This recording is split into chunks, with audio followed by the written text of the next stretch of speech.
Hi, இன்னைக்கு ஒரு story. ஒரு கிராமம் இருக்குது. அந்த கிராமத்தில் ஒரு கொடிய நோய் வந்து எல்லாரையும் தாக்கி அழிச்சிக்கிட்டு இருக்கு. அந்த ஊர் மக்கள்லாம் என்ன பண்ணுறாங்கன்னா, ஒரு முனிவர்கிட்ட போய் கேட்குறாங்க, இந்த மாதிரி ஒரு நோய் வந்து எல்லாரையும் தாக்கி அழிச்சிக்கிட்டு இருக்கு, என்ன பண்ணலாம் அப்படின்னு கேட்குறாங்க. உடனே அந்த முனிவர் சொல்கிறாரு, ஒரு மலை இருக்குது, அந்த மலை உச்சியில் ஒரு மூலிகை இருக்கும், அதை போய் எடுத்துகிட்டு வந்து எல்லாருக்கும் கொடுத்தா குணமாயிடும் அப்படின்னு அவர் சொல்கிறார். சரி, இந்த ஊர் மக்கள் எல்லாரும் போய் கிளம்பி போகிறாங்க. அந்த மலைக்கு போய் பார்த்தா ஒரு 3 படிக்கட்டு இருக்கும். அந்த படிக்கட்டை தாண்டினா தான் அந்த மூலிகை இருக்கும், அதை எடுத்தால் தான் காப்பாற்ற முடியும் அப்படின்ற மாதிரி ஒரு சுச்சுவேஷன். சரி, ஓகே அப்படின்ட்டு எல்லாம் ட்ரை பண்ணுறாங்க. படிக்கட்டு ஏறது ஃபஸ்ட் ஸ்டெப்பே ஏற முடியல. என்னென்னமோ ட்ரை பண்ணி பார்க்குறாங்க, ஏறவே முடியல. சரி, ஓகேன்னு வந்துடுறாங்க. அவள் தான், இதுக்கு மேலே எடுக்க முடியாது, எல்லாரும் இந்த நோயாலேயே சாக வேண்டியதான் அப்படின்னு இறங்கி வந்துடுறாங்க. ஆனால் ஒரு பையன் மட்டும் ஸ்ட்ராங்காக நிற்கிறான், இது எப்படியாச்சும் எடுத்தே ஆகணும் அப்படின்ட்டு ஸ்ட்ராங்காக நிற்கிறான்.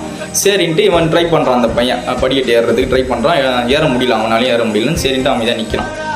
சரி, என்ன பண்ணலாம் அப்படின்னு யோசிச்சுட்டே நிற்கிறான். ஆனால் அவனுக்கு வந்து அதை எடுத்தே ஆகணுன்ற ஒரு தாட்டு மட்டும்தான். எப்படியாச்சும் எடுக்கணும், அந்த மூலிகையை எப்படியாச்சும் எடுக்கணும், அது மட்டும் தான் அவனோட தாட்டு. சரி, இன்னும் அப்படியே சைலண்ட்டாக நிற்கிறான், என்ன பண்ணலாம் அப்படின்ட்டு பார்த்தா ஒரு கொஞ்ச நேரத்துக்கு அப்புறம் ஒரு இடி ஒன்று வந்து விழுது அந்த படிக்கட்டு மேலே. இடி வானத்துலேருந்து இடி வந்து அந்த படிக்கட்டு மேலே விழுந்தோடனே படிக்கட்டு கொஞ்சம் மேடும் பள்ளமாக ஆகிடுது.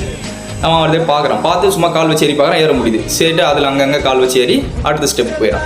இப்போ இன்னும் 2 படிக்கட்டு அவன் கடந்தால் தான் அந்த மூலிகை எடுக்க முடியும். கொஞ்சம் தயக்கப்படுறான், எப்படி ஏறுறதுன்னு யோசிச்சுட்டே இருக்கான். ஆனால் அவனுக்கு வந்து அது எடுத்தே ஆகணும், ஏதாச்சும் ஒன்று பண்ணணும் அப்படின்ட்டு நிற்கிறான். அப்புறம் பார்த்தா இன்னொரு இடி இடிச்சோன்னே அந்த 2 படிக்கட்டையும் இடிஞ்சு விழுந்து அந்த மூலிகை வந்து அவன் கால் கீழே வந்து விழுந்துருது. அவன் ஈஸியாக அந்த மூலிகை எடுத்துகிட்டு போயிட்டு எல்லாரையும் கொடுத்து எல்லாரையும் காப்பாற்றிடுறான் அந்த நோயிலேருந்து. ஸோ நான் என்ன சொல்ல வரேன் அப்படின்னா, ஒரு விஷயத்தை நீங்கள் ஸ்ட்ராங்காக நம்புறீங்க அப்படின்னா இந்த யூனிவர்ஸே அதுக்கான வேலையை செய்யும், நமக்கு உதவி பண்ணும் இந்த யூனிவர்ஸ் இறங்கி வந்து.